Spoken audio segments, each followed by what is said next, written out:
says, now you are complete in him, which is the head of all principalities and power. So now election, if you're going to change some things, you got to realize that you are already complete in God. Because if you're complete in God, that means God has given you everything you need in order to operate in the environment that he placed you in. Would it come easy? Absolutely not. But will you have to study? Yes, you will. Will you have to cry? Yes, you will. Will you make mistakes and still understand that change is going to help you? Yes, you will. But God said, while you're making mistakes, still realize that you're complete. That's right. That's right. Y'all missed it. I hope too many saved folk up in here. Y'all understand what I'm saying? God said, even while you're making mistakes, you're still complete. That's right. My mistakes don't stop me from being complete. Because I have election. I'm thinking, Prince. Do you understand what I'm saying? I'm complete regardless of what I say or do. I'm not trying to give you license to sin. I'm not telling you you have to say anything out of your mouth. But I'm telling you, as long as you're in this world, as long as you're living, there are going to be times you're going to do some things out of character. But if you get it right with God and realize that God has elected you, you won't allow it to stymie you. All right. Right. That's right. Right. Yeah. Helping somebody up here. Somebody got to go. I got about 12 minutes. Watch this. Colossians 2 and 15. I'm stopping there. Colossians 2 and 15. What it says. And watch this. And having spoiled principalities. Somebody say spoiled. Having spoiled principalities and powers, he made a show of them openly, triumphing over them in it. So if you're going to change some things, you got to realize that God already spoiled what you're getting ready to change. Y'all missed it. You're only changing what God have already spoiled. If it's spoiled, that means it's useless. So what you're going through, God is saying, I put it there and it can't stop you because I already have made it useless in your walk. Right. But in order to make you strong, I had to let it just stay there so you can understand that it's already spoiled. Right. Come on, Pastor. Come on with it. That's what's wrong with society today. When we're teaching our kids, sometimes we try to stop the inevitable. There's some things inevitably gonna happen. That's right. You can't be with them 24 hours. They're gonna make some bad decisions.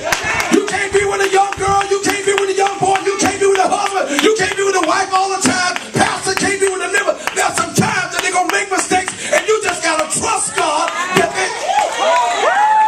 Hello, somebody. So stop losing your mind and going crazy because you are not there all the time.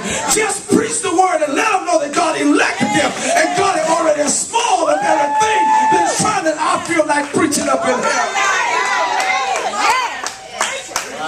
Shout, somebody say change.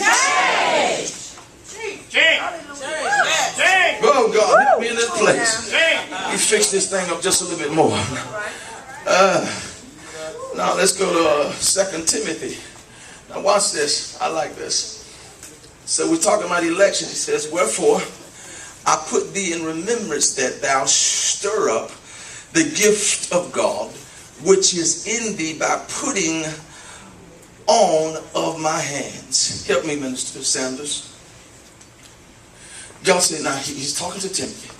Timothy is a young man, and he's getting ready to go out, and he's going to be a pastor. He's going to be a leader.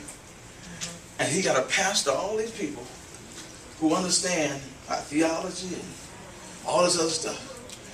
Timothy didn't go to theological school, and he's nervous. He was saying, oh God. So his father in the ministry says, it wasn't me, y'all help me ministers, but his grandparents, right? Grandmother and his mother had already laid some hands.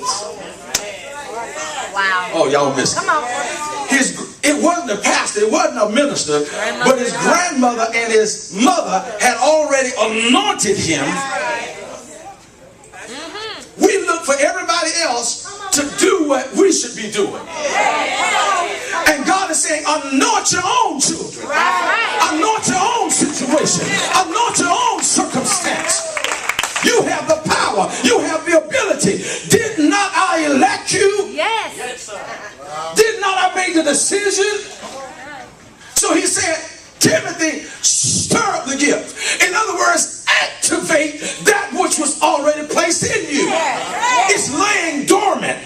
It's docile in you. You're not using it, but it's there. And God is saying, pull it out. Change. Come on. Somebody say change. You got the power. You got the wisdom. But you got to pull it out. That's right. Oh, I feel like shouting up in here. Somebody holler for me just a little bit. Oh, God, do that again. I feel good. Change. Somebody shout change. I'm changing because I already got what I need to make the change. That's right. Amen. Thank you. He says, for God has not given us the spirit of fear. He says, Timothy, I didn't give you a spirit of timidity. I didn't give you a spirit that's timid. Why are you so timid? I elected you to do this. Why are you so hesitant? Why are you so reluctant to do what I call you to do? You got everything you need on the inside of you. Yet now you're walking softly because the enemy have said that I'm going to stop you. He said, I want you to understand, I didn't give you that spirit of timidity. I did not give you that spirit of fear, but I gave you power. I gave you dunamis. I gave you dynamite. I gave you ability. And you are the energial. That means you are the vessel that the dynamite got to come through. I did not allow you to sit down and take what the devil is giving you. You got to have. Somebody shout change. Stop sitting around crying about a circumstance. Get up and let the devil know I got everything I need to change this circumstance. You don't want to give me no job, I'll start a business. You want to keep my Lord. You just because I got in trouble. You don't want to bless me, I'll start a business. Somebody shout change. I'm not waiting on the world system to bless me anymore. I'm blessing myself.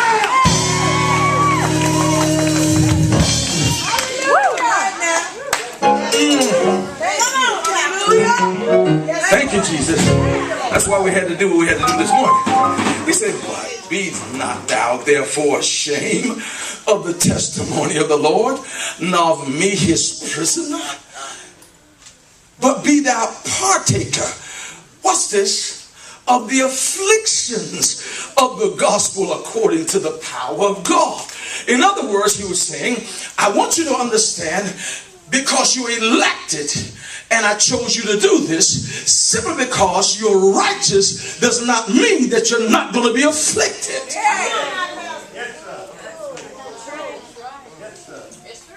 And later on in the message, I'm going to tell you about the paradoxical concept of affliction and joy.